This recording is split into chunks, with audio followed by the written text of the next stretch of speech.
Excellences, Your Excellency Paul Kagame, President of the Republic of Rwanda.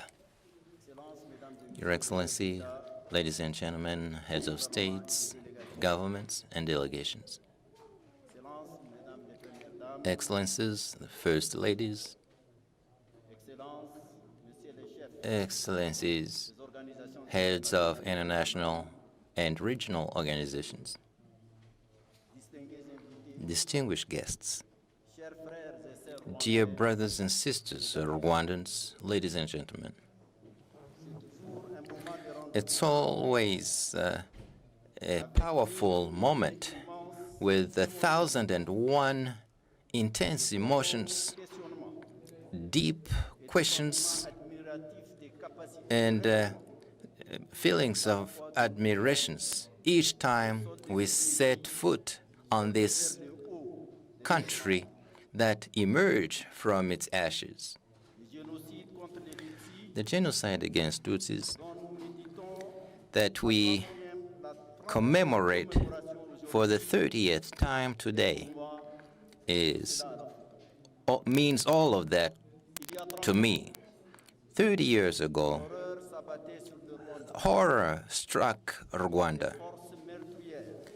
Murderous forces fueled by ethnic ideologies spread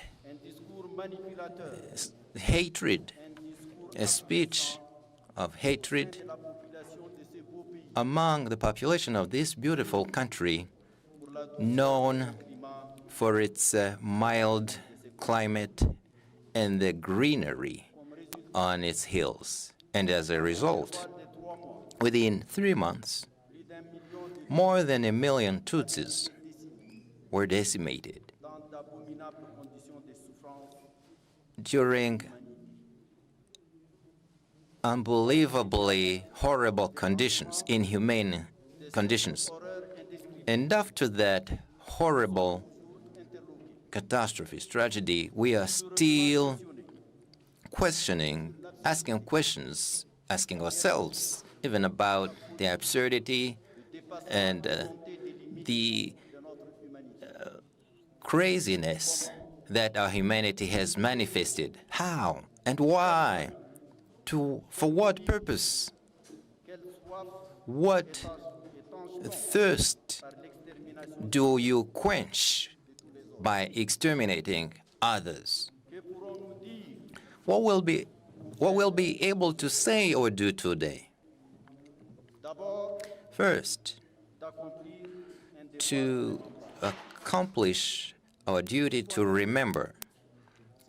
There has to be remembrance. You have to remember so you don't forget. You have to also remember to understand the depth of these wounds inflicted on this nation. And you need to remember to measure the bestiality manifested by men that led them to destroy human dignity with intra-family crimes and other crimes committed in broad daylight, and sometimes in religious sites, and where roles were reversed. People became accomplices to unacceptable, horrible acts that were generalized. One has to remember to appreciate and measure the pride that Rwanda feels today since that horrible day. And those horrors that seemed to have irreversibly annihilated Rwanda, the country has risen up with people being equal and all structured around a same goal to develop collectively. Let's revisit the journey that you have walked. I'm talking about reconciliation of hearts and spirits and consciences. And these This was done thanks to judicial resources and mechanisms and approaches based on African wisdom. It was enlightened by political will characterized by determination to attain the goal as you allowed Rwanda to rebound, to bounce back, and move towards the future. Your Excellencies, ladies and gentlemen, Mr. President Paul Kagame, within an African environment and an international environment full of conflicts based on tribalism, racism, religious divide, cultural, economic, even civilizational, Rwanda very humbly offers a model which resonates positively beyond the borders of Africa and goes into a universalist typology.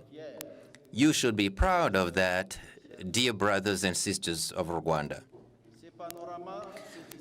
This is also clarified and exemplified by methodical reconstruction of a social order within the reconciliation setting. So how not to honor the genius of the Rwandan people that has been able, under exemplary leadership at all levels, to transcend all those fragilities of a human being.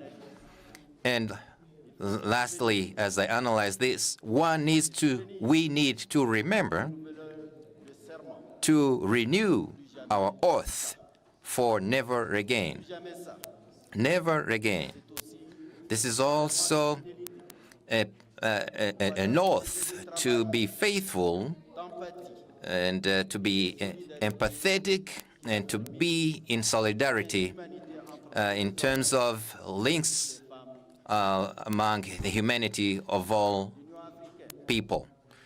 The African Union and all the nations that have been impacted by this horrible tragedy against Tutsis did not, like other international actors, did not find appropriate responses. This is a historical reminder, and we've been reminded of that even a few moments ago. Nobody, I say nobody, not even the African Union, cannot deny its inaction vis-à-vis a preventable genocide. Let's be courageous to acknowledge that and to admit that as well. It's not too high a price if you look at the victims and their descendants. Africa rejects the criminal genocide ideology, which is often falsely justified, promoting hatred, supremacy, and all forms of exclusion and denial of the other. So may I announce within this context to nominate, as we commemorate for the 30th time, nominate a special envoy for our multiform action against the genocide. And I name Mr. Adama Dieng, who worked for a long time in the ICTR in Arusha about the genocide against the Tutsis and worked elsewhere within the United Nations on similar problems. Your Excellencies, the 30th commemoration of the genocide against Tutsis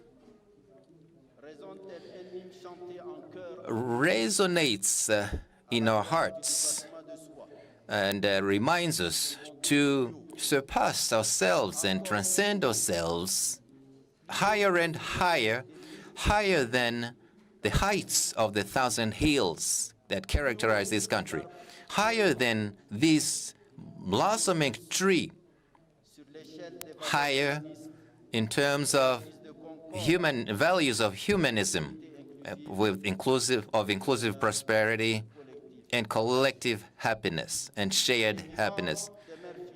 May the living remain faithful to this oath. May the dead who live in our conscience rest in peace, in eternal peace. I thank you for your attention.